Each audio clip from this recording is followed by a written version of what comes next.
on, buddy. Peace to the nation. Good morning to you all. I hope this morning finds you all well. I am leaving. I am leaving my assignment. I'm very, very tired after these little 12 hours. I'm leaving my assignment. Uh, you know, I was just thinking, and one should think at least 3 times a day, deeply preferentially. Put some thought into what you thinking about. And I was thinking about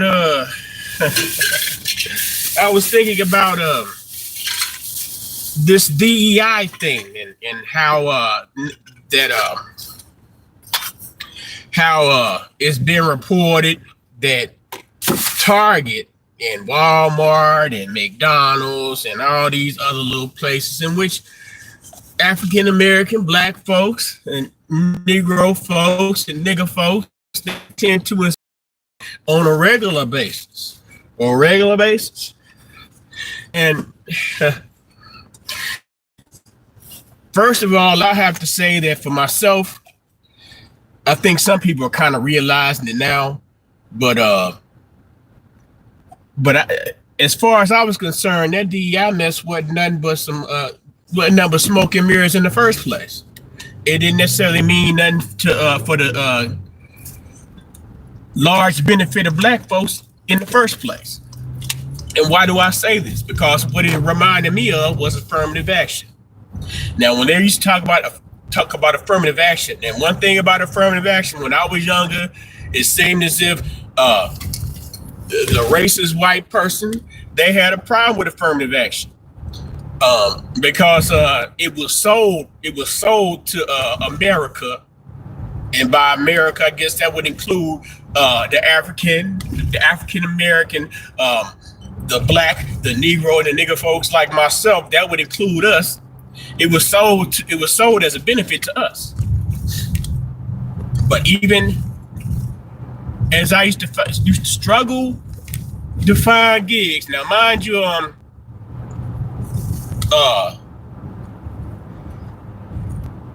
don't have any felonies, but it was one period of time when I couldn't find a job. I think it was the way that I lost the last job that I had. Because what happened was that that was just like when the internet was first popping off, and I used to talk back and forth to girls in the little forums and stuff, the internet forums, whatever, and I was I was a little, I was a little flirtatious, and I had a little Mac on me back then. I think I probably a little bit bigger, a little bit more muscular, a little younger, and I was able to, attract women from other places, and by typing on the internet, because it wasn't like the technology wasn't as strong as it is now. Like you could just send a video or picture instantaneously, but we used to have to like go through all kind of steps and stuff to see the other people. When we stayed, like when we was trying to meet people on the internet, like maybe I'm going to say in the late 90s, early 2000s. But that's not what I'm talking about. I'm trying to get to where I'm going.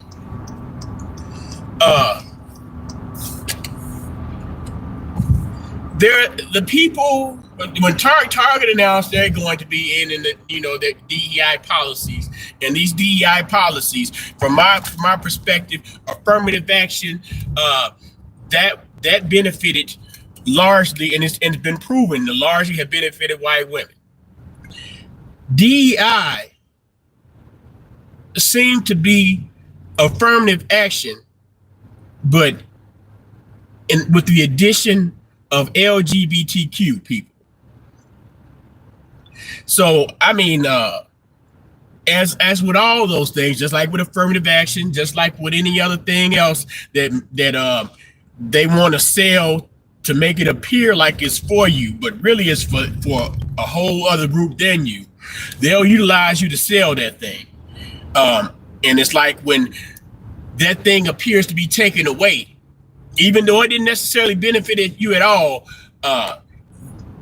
whether it be by mainstream media, a politician, your favorite actor or actress or whatever your idol may be, they'll sell it to you like, oh, they took the DEI away from us. We got to do something. These stores, they take our money, and man, come on, listen. I'm hearing boycott. That boycott shit is over with.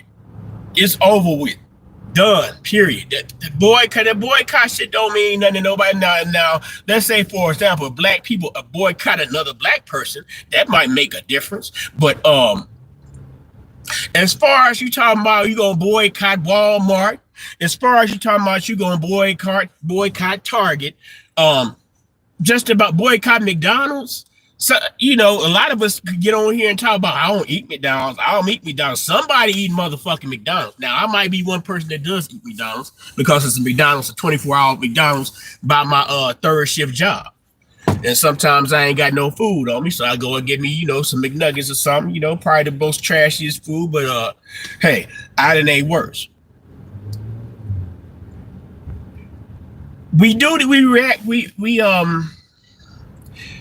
The reason we have to say we're going to boycott somebody else's stuff, somebody else's retail chain store, somebody else's chain of restaurants, or this, that, and the third. The reason we have to say that is because as a whole,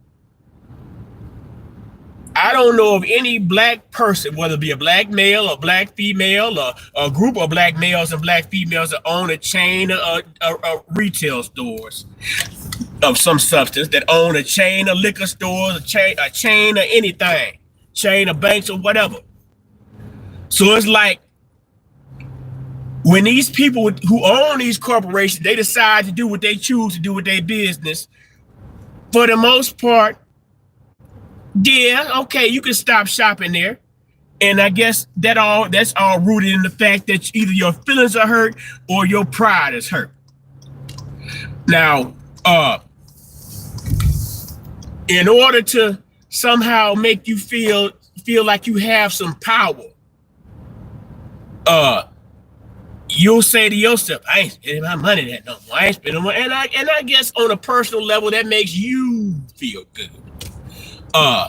Now you one person, or maybe you might have you and 5 of your friends might decide, all right, that we ain't going to shop at them places no more. Them places are not gonna close. I don't know what let's see. I'm spitting. I said it before. The last big boycott I heard that black folks was doing when they called themselves boycotting the NFL. The NFL's still going because although it may stroke our pride, we need it. We gonna take a knee. We gonna wear Colin Kaepernick jersey. We gonna spend all our money with the white man's jersey coming in, buy Colin Kaepernick jerseys. And there's a reason why, you know, and some people don't believe in this. There's a reason why they say white's a system of white supremacy. Now, I understand that white folks don't own every collaborative organization of whoopsie blam, but their representation is strong enough to where it looks like it does. And when we talk about one more boycott, you get your feelings hurt because they decide to do whatever they do with their business, and you say, well, I'm gonna do this, I'm gonna throw me a temper tantrum and this, that, and the third. That don't mean that doesn't move them at all, really, because in a way, I guess in from my perspective, I think them people actually chuckle and laugh in the background, because when you talk about you going on a boycott, everybody's so worried about the anti-black racist. If you mess around and say that you're gonna go on a boycott black person, that might come on, man. When you say you're going on a boycott black person, then white folks be like, okay, well, what we're going to do is we're going to make sure that we compensate whatever losses they take, because the good black people, well, the shiftless black people were taking a boycott to them people. So we got to make sure that our white-owned industry, the good white company that we shop with, that it don't take no hit. So really, it's kind of productive in a way. And then you also have to think about it. You may call yourself being stubborn for a little while. Okay, you ain't been to Walmart in a month. You ain't been to Target in a month. But after a while, you're gonna start realizing, well, damn, I'm going to this other place that's alternative, and I'm not getting my money's worth. My money go a little bit further at the Walmart or the Target. So you start having second thoughts. You might mess around and sneak. You're gonna sneak in the Target at first. You're gonna try to go where you think ain't nobody go. What you might do is you might have your groceries and items delivered, so you won't be seen in Target. But after a while, you be like, oh well, shoot. It's over. But the coast is clear now. The protest is over. We didn't got over the fact that they took DEI away, even though DEI didn't do nothing for us. From a report from Black Enterprise, it said only like 4% of people that are associated with DEI organizations actually benefited. The people who benefited the most were women, women of color, or maybe just plain old white women, and people that practice alternative lifestyle, like the LGBTQ people.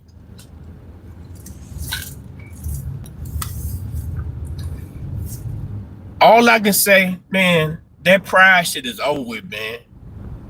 It's time. If you ain't building nothing to be proud of, if you ain't got no stake in nothing to where you can be proud of, where you can stand on business, because when them people decide that we gonna end DEI, they standing on their business. It wasn't beneficial to their business in the long term. Maybe the black people that they felt that they need to be more diverse with, to diversify their company with more, weren't up to their employer standards. Maybe the products in which they decided to put on their shelves in the name that they were made by black businesses, maybe somehow they lost their quality from the beginning, because sometimes, and unfortunately, that some of our people who make stuff, they start out real good. They had the best shit in the world, but after a little while, they start getting comfortable. They might make a little money, or they might start depending on people that work with them that don't care so much about furthering the business. So the business starts to fall off. So when the business starts to fall off, the quality of the business and the business product falls off. But that pride is not currency. That pride means nothing. You can't take that pride to a bank. You can't put can't take your pride and put a down payment on nothing. So it's like, okay, so what, black person? Your feelings is hurt. If it start messing with them people money, they know how to get you back, because and I guess Martin Luther King was top of my last thing, because what Martin Luther King and the civil rights, we got our rights, freedom of speech, we need our representation. We should be allowed to come in here and receive respect for our blackness at your white-owned store, sir. Nobody owes you respect. And doing what these people are doing, all this crying and shit, Al Sharpton coming out talking about, we know what this shit about. Roland Martin talking about the MAGA, man, we know what this shit is about, man. It's all about the fact that black people don't own shit. Black people don't run shit. So when the people who actually do run shit flex their muscles on black folks, all black folks can do is cry and talk about what they gonna do or what they not gonna do, and really whether they do it or they don't do it ain't gonna necessarily hurt the people that you claim that you intend on hurting. And that's been proven. It's gonna be proven now, because all this talk right now about boycotting this, that, and the third by Easter. No, fuck that. By Valentine's Day. Cause you go on to Target to get your Valentine's candy. Your cheap niggas going to there to get the Valentine's Day candy and cards. It don't take long. Them people got what you need. They know you better. They know you better than you know yourself. And some people might be shocked about when I say that. And then people know you better than you know yourself, because they play psychological games with you by way of media. Because if it wasn't for that media telling you what God damn, nigga. People are always disrespectful. How the fuck you take 2 parking spaces, buddy? Can I park in my parking space? God damn. Move that shit out the motherfucking way, nigga.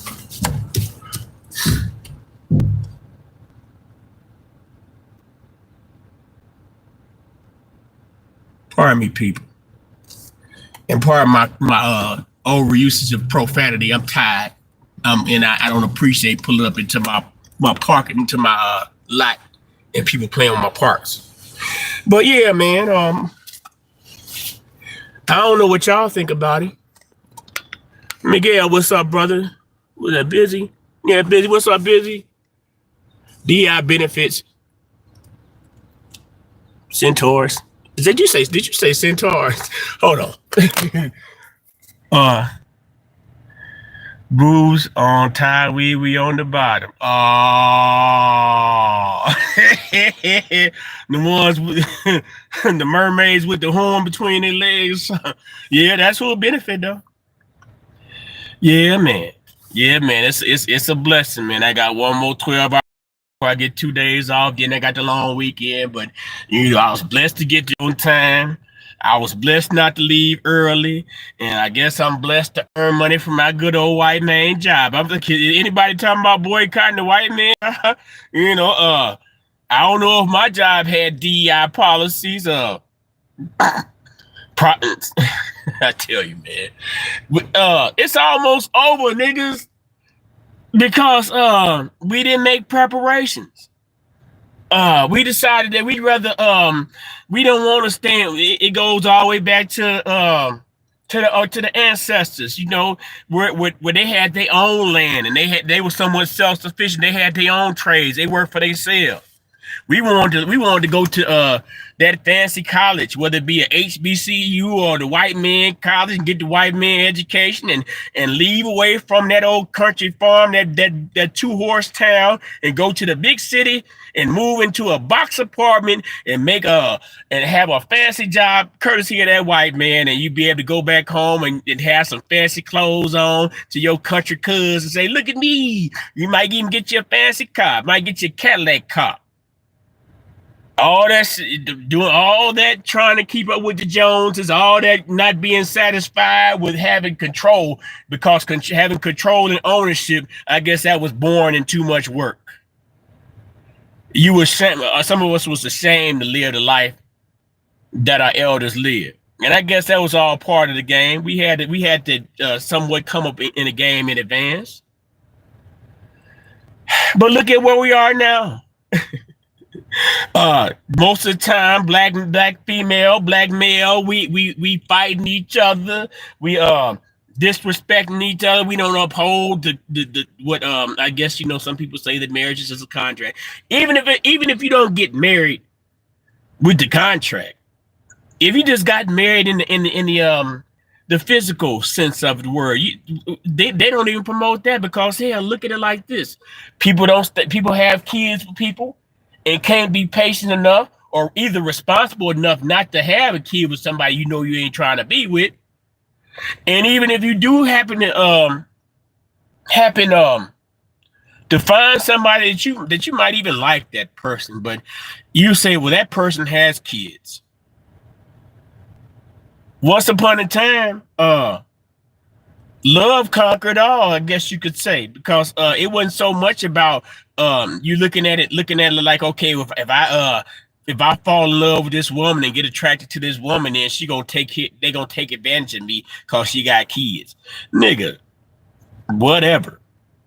That may be true for some, but it's not as big a boogeyman as some people might think it is. How you spell those mythological beasts? But the centaurs, I think you had it about right. Togetherness is needed for boycotting these that get to right. Come together. Let's all get together. And you can't. And I think it's time that folks realize, because it wouldn't be tribes in Africa if all Africans could get together. It wouldn't be no separation like that, because you have to go with like minds and like hearts and like interests, like cultures, like beliefs. morals and principles and things like that. Everybody don't live and think the same way that everybody else do. So you get caught up. You get caught up trying to make your beliefs mesh with somebody else's beliefs. I think that's kind of what goes on in America. You know, and I'm gonna have to throw it to the politics for a minute, because you'll have some non-white radical Democrat person, liberal person, that'll come up with something strange like men in dresses reading the kids at school about sexual type of stuff, and that's supposed to be okay. In the name of DEI, diversity, you got to teach everybody about it. Everybody's special, everybody different. But you know, that's them. That's if that's what. And I mean, you got to kind of put it on Obama, because underneath Obama, they are making it, and since Obama, they kind of make it appear as if that people are just randomly whipping up on gay people and just hating on gay people, whatever they choose to do. In a lot of cases, what it seemed like, because gay people been around since I was a kid, and we knew who gay people were. Don't bother them people. You ain't one of them. You ain't doing what they doing. Don't bother. They ain't trying to hit on them. Now, maybe some niggas might try to get hit on other niggas, or women hit on other women, or this, that, and the third. You know what you want. You know what you're trying to get, what you desire in your heart. I don't know, man. But I'm just going back to the fact of this pride shit. Nobody cares about your pride but you. Individually, your pride don't mean nothing to nobody else but you. You the only one got to protect. You the only one. Main purpose and intention is to protect your pride. Ain't nobody gonna hurt my pride. Don't disrespect me. I'm a proud person, man. If you standing on business enough, if your self-esteem, like I said, pride ain't nothing but a boost of your self-esteem. If your self-esteem is strong enough, what somebody say, what somebody do, what somebody take away along the course of doing their business with their business shouldn't bother you, because hell, if it was ideal in the way it was supposed to be, we wouldn't be shopping at them places in the first place, because the boycott would have been us coming together and building our own shit up. But yeah, man, I appreciate it, Miguel. Y'all have y'all a great day, man. I'm tired. I probably won't come back on till later on if I do so. But I thank y'all for chiming in, folks. It's gonna get better and better, man. I think I might have wasted a lot of time talking to them folks on Facebook, because man, that's a whole different type of mindset. I rather go beyond the limitations of a friends list and just be out here talking on the stage, and hopefully my words reach the ears and the audience they need to reach. So with that being said, nigga nation or nothing, peace and love to y'all, man. Y'all have a great day, man. All right, then, Miguel, man. Yeah, man, I'm about to have me a good break, so I'm gonna go and put a little weed in my system and then lay my eyes closed for a minute. All right, fam. Peace and love, busy babies. Y'all have a great one, man. Love.